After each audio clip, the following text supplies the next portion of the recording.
Welcome to the deep dive. This is where we take source material you need to understand and, well, we pull out the crucial insights for you. That's right. And today we're diving into something pretty specific, patent law. Yeah, a really interesting corner of it. Imagine you're a young lawyer, maybe just starting out, and you've got this case dropped on your desk. You need to get up to speed fast on patent amendments. That's exactly the perspective we want you to take today. So the case, It's Andreas Gutzeit versus the Controller General of Patents, Designs, and Trademark and another. The case number, if you need it, is IPDTA 724, High Court of Calcutta. Calcutta High Court. Okay. And it's all about changes to patent applications after filing. Exactly. It digs into Section 59 of the Patents Act 1970. That section basically sets the rules for what you can and can't change in your application. And, well, that's right at the heart of this whole dispute. Okay, got it. So let's unpack this for our listener, the young lawyer. What actually kicked off this legal back and forth? It started with a rejected application, right? Precisely. Mr. Gutzeit's application got rejected by the Controller General, Okay. and the only reason given, non-compliance with Section 59. That was it. Just Section 59, nothing else? Nope. The Controller's argument was basically that the changes Mr. Gutzeit wanted to make, the amendments, went too far. They said it broadened the scope of his invention, which Section 59 doesn't allow. Okay, broadening the scope, that sounds important. What was the invention? What are we actually talking about here? Good question. The title is Blood Flow Control System and Method for In Vivo Imaging and Other Application. Right. So basically, it's about making medical images better. Things like X-rays, maybe CT scans. Ow. It involves using a special respiratory resistance device.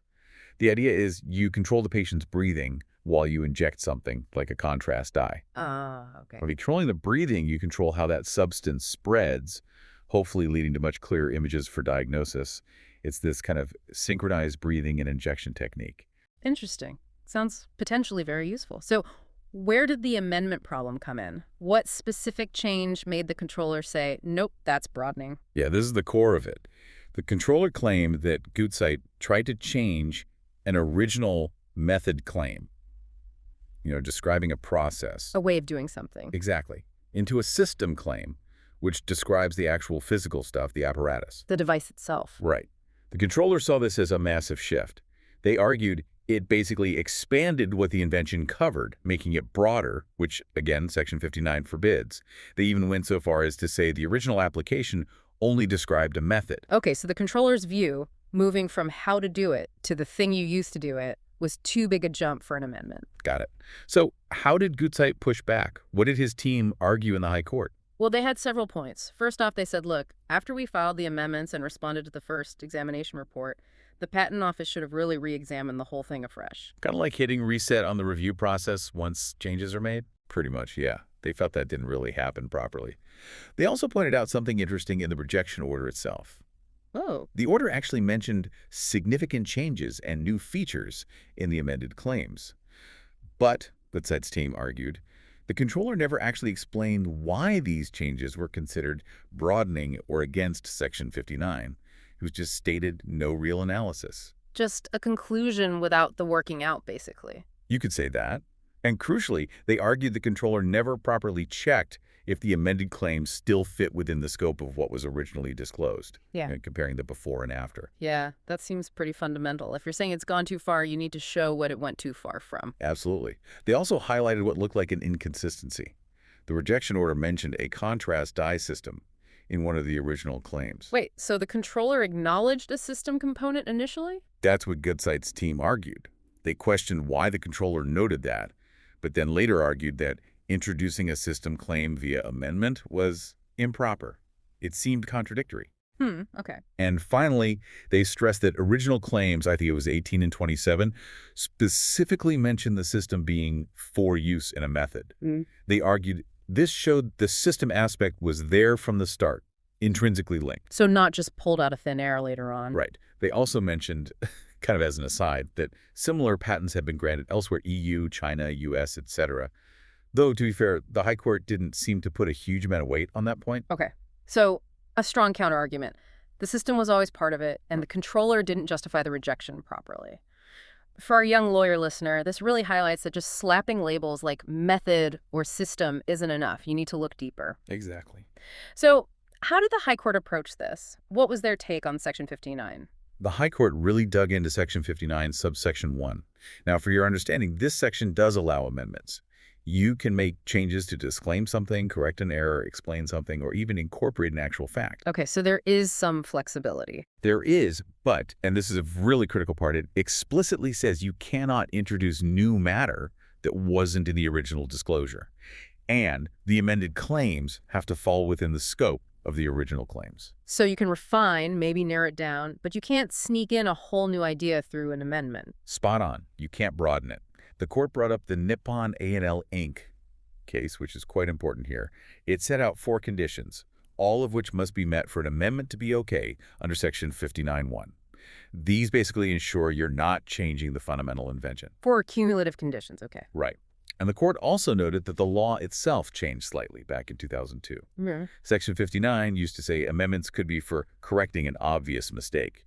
The change expanded that to allow incorporation of actual fact, which gives a little more room, perhaps. Interesting how the law itself evolves. So beyond the act, did the High Court lean on any other cases, any precedents to figure out what's allowed when amending claims? Yes, they definitely looked at other key cases. Open TV Inc., that case really hammered home the point. Amendments are okay only if they stay within the original scope. Narrowing down, fine. Broadening, absolutely not. Clear line there. Then there's AGC Flat Glass Europe SA. This one clarified that amendments can, clear things up or elaborate, but they can't change the core scope or bring in totally new claims. But it also confirmed that narrowing claims, sometimes called crystallizing them through a disclaimer, basically giving up some territory that's generally allowed. So if your initial claim was a bit wide, you can make it more specific, more focused? Exactly. And another case, Tony George, gave some guidance on what makes an inserted claim new. It suggested that if the features in the new claim were already kind of hinted at or present in the main claims, and you can find a basis for it in the original description, then it might not be truly new matter. Right, it might be considered okay. The general principle the High Court stressed is, if you amend in a way that goes beyond the original scope, you usually need a disclaimer to cut back.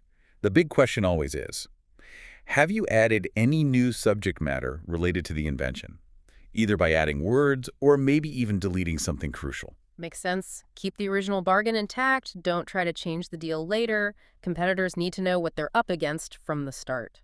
Precisely. Now, the court mentioned something called the added matter test. What's that about? Yes, the added matter test.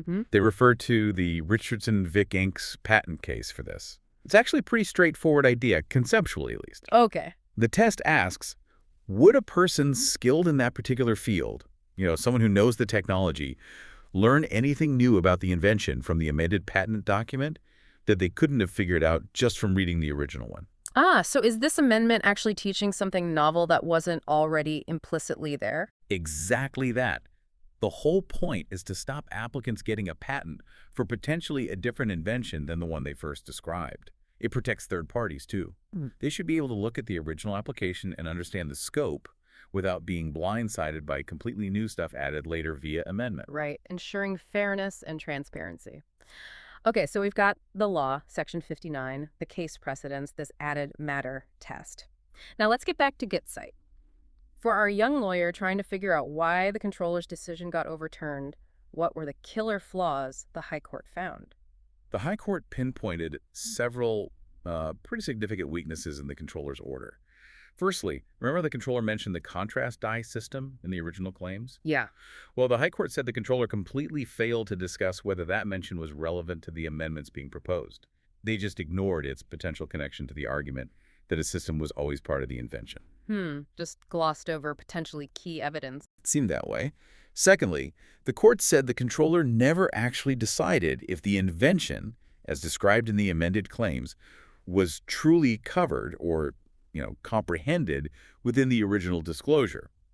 They didn't do that comparison properly. Okay. They also criticized the controller for not really thinking about the intrinsic worth of the invention, what it actually was, when deciding if swapping method for system automatically meant broadening the scope in this specific case. They didn't look at the relationship between the method and system as originally presented. So failing to look beyond the labels at the actual substance of the technology. Exactly. And crucially, the High Court stated the controller just didn't explain how any specific features in the amendments actually broadened the scope. The conclusion that changing method to system claims was automatically beyond scope was called unsubstantiated and bereft of any reasoning.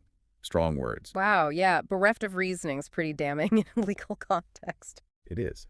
And finally, the court pointed out that the controller's order simply failed to even deal with the added matter test we just talked about. Did the amendments add new information? The order didn't address it. So it sounds like a rejection based purely on assertion without the necessary analytical steps or justification. That was certainly the High Court's view. And because of all these flaws, the court found the rejection order unsustainable. So they set it aside. Set aside, meaning canceled. Essentially, yes. And then they remanded the case. That means sending it back down. Back to the controller. Back to the controller, yes, for a fresh decision. Okay, so it's not game over, win for Gutzeit yet. It's more like go back and do it properly this time. Precisely. The controller now has to re-look at the application, hold a hearing where Gutzeit can present his arguments again, and make a new decision within 8 weeks. And the High Court was very clear. They made no judgment on whether the patent should actually be granted or not. All the arguments, all the points are still open for the control to consider. Right. That's a really important distinction. The rejection was flawed, but the underlying patentability is still undecided. So, for our young lawyer listener, what's the big takeaway message from this Gutzeit decision? What does it mean for patent practice? I think the biggest takeaway is how absolutely vital reasoned orders are from the Patent Office, especially when they're rejecting something based on Section 59 amendments.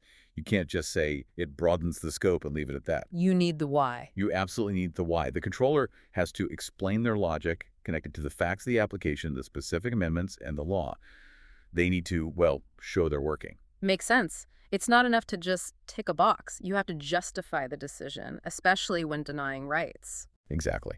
And this case reinforces that you need to look past labels like method or system. What's the actual invention? What was disclosed originally? That's what matters. And the added matter test isn't just theory. It needs to be actively applied and explained.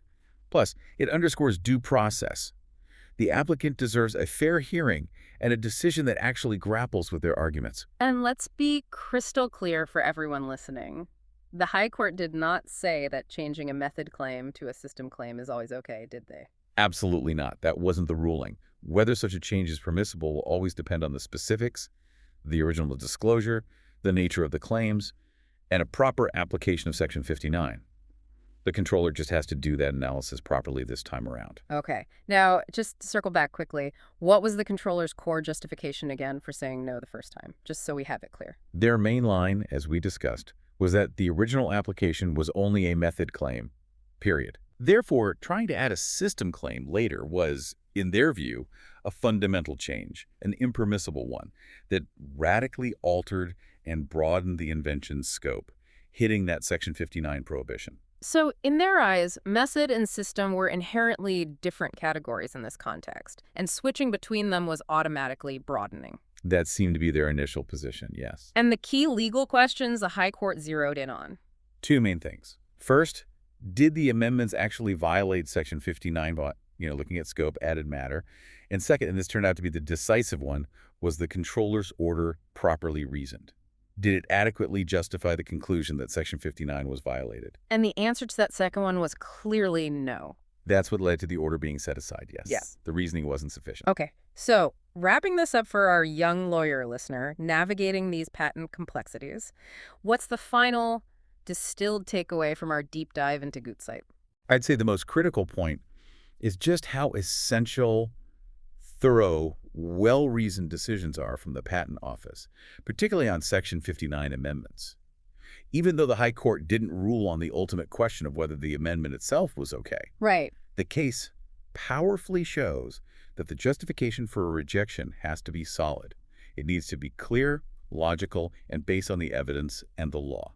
So the court basically said your conclusion might even be correct, but you haven't shown us why in a legally sufficient way. That's the message. Exactly. It's about the process and the reasoning. Okay, so here's a final thought for you, our listener, to chew on. Thinking about this case and the intense focus on the original scope versus amendments, what are the strategic lessons for someone drafting a patent application in the first place?